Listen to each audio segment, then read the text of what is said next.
Hello guys, जब भी हम दो सेंटेंसेस को जोड़ने की बात करते हैं तो उसमें कंजक्शन का मेन रोल होता है कि हम कंजक्शन के द्वारा ही सेंटेंस को शॉर्ट में बोलते हैं या लिखते हैं। कंजक्शन सीखे बिना आपके इंग्लिश का ज्ञान अधूरा है। तो आज की वीडियो में हम दो ऐसी कंजक्शन यूज करने वाले हैं जो स्पोकन में सबसे ज्यादा यूज होती है। एक होता है आइदर और नाइदर नोर। आपने सुना भी होगा कि हम आइदर और का यूज कैसे करेंगे और नाइदर नोर का यूज हम कैसे करेंगे और इसके कौन कौन से यूजेस है, इस वीडियो में हम सभी सीखने वाले हैं। तो करते हैं वीडियो को स्टार्ट बिना देर करते हुए। हमारी पहली कंजक्शन है ईदर और। अब हम इसको ईदर भी बोल सकते हैं और आइदर भी बोल सकते हैं। जो आपकी टंग पे आ जाए आप वैसे ही इसको बोल सकते हैं।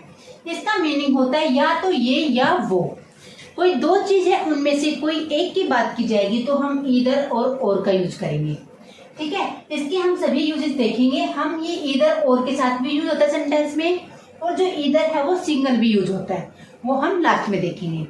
अब मैंने बात की कि इसका मीनिंग ये होता है। अब कंजक्शन क्यों पढ़े हम?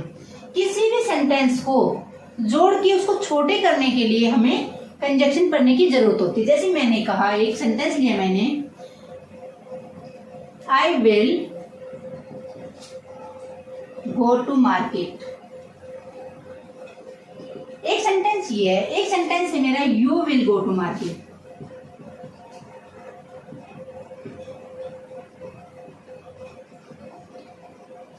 जब मैंने ये दोनों सेंटेंस बोले I will go to market, मैं आपको बताना चाह रही हूँ कि मैं मार्केट जाऊंगी और तुम मार्केट जाओगे। जब हम इनको जोड़ेंगे तो हम बनाएंगे या तो मैं मार्केट जाऊंगी या तुम मार्केट जाओगे। मैंने बोला या तो मैं बाजार जाऊंगी या तुम। अब इसके आगे लिखने की जरूरत नहीं है या तुम बाजार जाओगे। अगर ये भी लिख देते हैं तो भी हमारा सेंटेंस छोटा ही बनेगा, या तुम बाजार जाओगी। ठीक है, जब हम इस सेंटेंस को बनाएंगे कंबाइन करके तो ये तो ठीक है, I will go to market, इसमें भी I will go to market, ये दोनों पोर्शन सेम है। तो इसको बार बार ना बोल के एक ही सेंटेंस में बोलने के लिए हम क्या करेंगे, इधर और का यूज करेंगे। कैसे बनेंगे? या तो के लिए क्या आ जाएगा, इधर। ठीक है, मैं आए बाजार जाऊंगी तो क्या है, I will go to market. और यू। अब इसके बाद हमें गो टू मार्केट दोबारा लिखने की जरूरत नहीं है, क्योंकि कंजंक्शन का काम ही ये होता है कि एक सेंटेंस में जब दो सेंटेंस को जोड़ता है तो वो सेंटेंस को शॉर्ट में बोला जाता है या शॉर्ट में लिखा जाता है। आप इसको ऐसे भी यूज कर सकते हैं और आप इसको ऐसे भी यूज कर सकते हैं, इधर आई और you will go to market. दोनों तरीके से आपका सेंटेंस बिल्कुल ठीक रहेगा। या तो आप ऐसे यूज करें या ऐसे यूज करें। अब एक बात को आपने ध्यान में रखना है, जब भी हम इधर और का यूज करते हैं तो हम जो भी सेंटेंस होगा हमारा, उसमें जो सेकंड सब्जेक्ट होगा उसके अकॉर्डिंग ही वर्ब या हेल्पिंग वर्ब आएगी। यानी कि जब भी हम बात करेंगे फर्स्ट सब्जेक्ट के अनुसार हेल्पिंग वर्ब या वर्ब नहीं आएगी। जो सेकंड सब्जेक्ट होगा, प्रोनाउन होगा हमारा, उसके अकॉर्डिंग ही हमारे सेंटेंस में हेल्पिंग वर्ब या वर्ब का यूज होगा। अब हम कुछ एग्जांपल देखते हैं और सीखते हैं इसका कंप्लीट यूज। या तो आप पागल हैं या आपके दोस्त, तो या तो आ जाएगा इधर। ठीक है, इधर यू आर मैड और योर फ्रेंड, आपके दोस्त। जब भी हम बात करेंगे इधर और या की बात आएगी तो इधर और दोनों साथ साथ आएंगे। नेक्स्ट देखते हैं, या तो उसने मुझे देखा नहीं या अनदेखा कर दिया, तो क्या आ जाएगा, इधर या तो उसने ईदर सी डिडंट सी मी और इग्नोर्ड, यानी या तो उसने मुझे देखा नहीं या इग्नोर कर दिया। ठीक है, मी को हम दोबारा नहीं लगाएंगे क्योंकि जो भी कंजंक्शन का यूज करते हैं हम, कंजंक्शन का यूज करने से जो भी रिपीटेशन है वो रोक दी जाती है, रुक जाती है, बार बार किसी भी वर्ड को रिपीट नहीं किया जाता है। ओके, नेक्स्ट है या तो किराया दे दो या मकान खाली कर दो। कई बार हम बोलते हैं ना या तो ये काम कर दो या ये कर दो, तो क्या आ जाएगा, इधर पे रेंट और वैकेंट हाउस। ठीक है, या तो किराया दे दो या मकान खाली कर दो। कई बार हम बोलते हैं या तो तुम खेलते हो या मोबाइल देखते हो। बच्चों को कई बार बोलते हैं पेरेंट्स या तो तुम खेलते हो या मोबाइल देखते हो, तो कैसे बनेगा, इधर यू प्ले और वॉच द मोबाइल। या तो तुम खाना खाते हो या सो जाते हो, तो कैसे बनाएंगे हम, इधर यू ईट फूड और स्लीप, यानी कि या तो ये करते हो या ये करते हो। तो इस स्थिति में हम इधर और का यूज करेंगे। नेक्स्ट है हमारा या तो तुम या वह झूठ बोल रहा है, तो क्या आ जाएगा, इधर यू और ही इज लेइंग। लाइंग होता है झूठ बोलना, तो क्या आ जाएगा हमारा, जब यहाँ हमारा इज यूज हुआ है तो आप कहेंगे यू और ही है, तो इज क्यों, यहाँ आर भी आ सकता है, लेकिन यहाँ आर नहीं आएगा क्योंकि जो भी वर्ब यूज होगी वो हमारे सेकंड सब्जेक्ट या प्रोनाउन के साथ यूज होगी। हमें यहाँ से देखना है। दूसरे आप ट्रिक्स लगा सकते हो, जो भी उसके पास में सब्जेक्ट होगा उसके अकॉर्डिंग ही हमारा हेल्पिंग वर्ब या वर्ब का यूज होगा। ठीक है, ऐसे काफी सेंटेंसेस होते हैं जो हम अपने डेली कन्वर्सेशन में यूज करते हैं। तो ये था हमारा ईदर और का यूज। अब हम सीखेंगे नीदर और नोर का यूज। नेक्स्ट हमारा कंजंक्शन है नीदर नोर।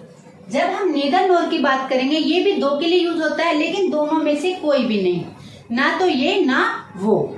जो ईदर और था वो हमारा क्या था, दो में से एक के लिए यूज होता था, और ये दोनों में से किसी के लिए भी नहीं, यानी कि कोई भी काम नहीं, ना तो ये ना वो, उसके लिए हमारा नीदर नोर का यूज होगा। कुछ एग्जाम्पल से सीखते हैं कैसे सेंटेंस में इसका यूज होता है। पहला सेंटेंस है हमारा, he is neither my friend NOR relative. वह ना तो मेरा दोस्त है और ना ही मेरा रिश्तेदार है। कई बार बोलते हैं ना तो तुम मेरे दोस्त हो और ना ही मेरे रिश्तेदार हो, तो उसके लिए यानी कि नीदर का मतलब ही होता है नहीं की फॉर्म में।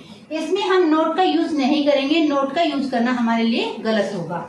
तो नीदर का मतलब क्या हुआ, नहीं ही आ जाता है, इसके अंदर ही है नहीं। तो नीदर ना तो तुम मेरे दोस्त हो ना ही मेरे रिश्तेदार हो। नेक्स्ट देखते हैं, आई विल नीदर कॉल, ना तो मैं तुम्हें कॉल करूंगी, नोर मैसेज और ना ही मैसेज, यानी कि कॉल और मैसेज में से कोई भी एक काम मैं नहीं करूंगी। यानी दोनों के लिए जब ना का मीनिंग आएगा तो हम नीदर और नोर का यूज करेंगे। अगर हम यहाँ ईदर और कर देते तो क्या आ जाता, मैं तुम्हें कॉल करूंगी या मैसेज करूंगी, दोनों में से एक काम करूंगी। अगर यहाँ नीदर नोर का यूज है तो दोनों में से कोई काम नहीं करूंगी। नेक्स्ट है, नीदर यू कम हेयर, ना तो तुम यहाँ आते, नोर वी मीट और ना हम मिलते। ठीक है, नेक्स्ट है, नीदर आई कैन सिंग, ना तो मैं गा सकती हूँ, नोर डांस और ना ही मैं नाच सकती हूँ। नेक्स्ट है हमारा, I will neither meet you, ना तो मैं तुमसे मिलूंगी, नोर टॉक टू यू और ना ही मैं तुमसे बात करूंगी। ऐसी काफी सेंटेंसेस है जो नीदर नोर से बनते हैं। अगर आपने इसको अच्छे से सीख लिया तो आधी कन्वर्सेशन आपकी इसी पे डिपेंड होती है, लेकिन आएगा तब, सीखने से कुछ नहीं होगा जब तक आप प्रैक्टिस नहीं करेंगे। इनको प्रैक्टिस में लाने के लिए थोड़ा सा आपको शुरू में डिफिकल्टी आएगी, लेकिन थोड़ी सी प्रैक्टिस से सब कुछ इजी हो जाता है। अगर आप प्रैक्टिस करेंगे तो आई होप आपको ये अच्छे से समझ आ जाएगा। लेकिन आपको करना क्या है, कम से कम 10 सेंटेंसेस इसके आपको बनाने हैं और बार बार बोलने हैं। मन में नहीं बोलने, लाउडली बोलने हैं। जब तक आप लाउडली नहीं बोलेंगे तब तक आपकी टंग पे नहीं आने वाला है। तो कॉन्सेप्ट को जो भी मैं आपको कराती हूँ उसको आपको बार बार प्रैक्टिस में लाना है और प्रैक्टिस में लाएंगे तभी आप इजिली बोल पाएंगे। अब इसका सेकंड जो यूज है वो देखते हैं ईदर का। ईदर और पढ़ा हमने, नीदर नोर पढ़ा। अब अगर सिंगल ईदर सेंटेंस में आता है तो उसका मीनिंग क्या होता है वो सीखते हैं। अब हम ईदर और नीदर का सेकंड यूज सीखेंगे। तो एक तो हमने पढ़ा था ईदर और नीदर नोर। अब हम सिंगल यूज सीखेंगे सेंटेंस में। ईदर अगर सिंगल आ जाए तो क्या मीनिंग देता है और नीदर अगर सिंगल आ जाए तो क्या मीनिंग देता है। तो ईदर का मतलब होता है अगर सेंटेंस में सिंगल आएगा तो कोई भी, और ये कोई भी किसके लिए होगा, दो चीजों में से, दो के लिए। जब दो के लिए बात की जाएगी यानी दोनों में से कोई भी, तो उसके लिए हम ईदर का यूज करेंगे। और नीदर का यूज करेंगे अगर हम एनी का यूज करते हैं। एनी का मीनिंग भी होता है कोई भी, लेकिन दो से अधिक। जब हम दो चीज से अधिक में से कहेंगे, इसमें से आप कोई भी एप्पल ले सकते हो, तो कोई भी अगर एनी कर दिया तो इसका मतलब है दो से अधिक की बात की जा रही है। अगर ईदर का यूज होता है तो दो में से एक के लिए बात की जा रही है, दो में से कोई भी के लिए हम ईदर का यूज करेंगे। ऐसे अगर नीदर की बात की जाती है, अगर मैं यहां पे लिख दूं नीदर, नीदर का मतलब होता है कोई भी नहीं, कोई भी नहीं, ना तो ये और ना तो वो, कोई भी नहीं, दोनों में से। ये भी हमेशा दो के लिए ही यूज होता है, यानी दो में से कोई भी नहीं। अब इनके कुछ यूजेस देखते हैं सेंटेंस के द्वारा। पहला सेंटेंस है हमारा, we can take either road for Delhi, यानी कि क्या आएगा इसका मीनिंग, दिल्ली जाने के लिए हम यह रोड भी ले सकते हैं। यानी कि दो रोड जा रहे हैं दिल्ली जाने के लिए, तो हम इस रोड से भी दिल्ली जा सकते हैं और इस रोड से भी। दो की बात आई है तो हम ईदर का यूज करेंगे। यहाँ अगर ईदर की जगह नीदर होता तो क्या आ जाता, दोनों में से कोई रोड दिल्ली नहीं जाता है, या दिल्ली के लिए हम दोनों में से कोई रोड नहीं ले सकते हैं। समझ आया दोनों का डिफर क्या है। नेक्स्ट देखते हैं, we can watch either movie, हम कोई भी मूवी देख सकते हैं। कोई भी मूवी का मतलब ये नहीं है कि सभी मूवियों की बात की जा रही है, यहाँ केवल पर्टिकुलर दो मूवी की बात हो रही है और दोनों में से हम कोई भी देख सकते हैं। अगर यहाँ नीदर आता है तो दोनों में से कोई भी नहीं देख सकते। ठीक है, दोनों में डिफर यही होगा। नेक्स्ट है, either day is good for me. जब भी आप किसी अपने फ्रेंड से मिलते हैं तो उसने कहा यार तुम संडे को मिलोगे या सैटरडे को, तो हमारा जवाब क्या होगा, मेरे लिए दोनों ही दिन अच्छे हैं। यानी कि या तो आप सैटरडे को मिल जाओ या संडे को। तो क्या आ जाएगा, either day is good, either day is good for me, दोनों में से कोई भी दिन मेरे लिए अच्छा है, दोनों में से कोई भी दिन आप मिल सकते हैं। नेक्स्ट है, चूज द ईदर पेन, दोनों में से कोई भी आप पेन चूज कर सकते हैं। आपको ध्यान क्या रखना है, केवल जब ईदर का यूज होगा तो दोनों में से कोई एक के लिए हम ईदर लगाएंगे। नीदर का मतलब दोनों में से कोई नहीं। और जब एनी का यूज होगा तो दो से अधिक चीजों के बीच में से अगर हम एक की बात करेंगे तो हम एनी का यूज करेंगे। इस तरह हमने ईदर और, नीदर नोर और ईदर का सिंगल यूज और नीदर का सिंगल यूज सीखा इस वीडियो में। वीडियो को देखने का बेनिफिट तभी होगा जब आप प्रैक्टिस करेंगे। विदाउट प्रैक्टिस कोई फायदा नहीं है वीडियो देखने का, चाहे आप मेरी वीडियो देख रहे हैं या किसी और की देख रहे हैं। अगर वीडियो आपको अच्छी लगी तो वीडियो को लाइक कर दीजिएगा और चैनल को सब्सक्राइब कर लेना। मिलते हैं नेक्स्ट वीडियो में, तब तक के लिए राधे राधे।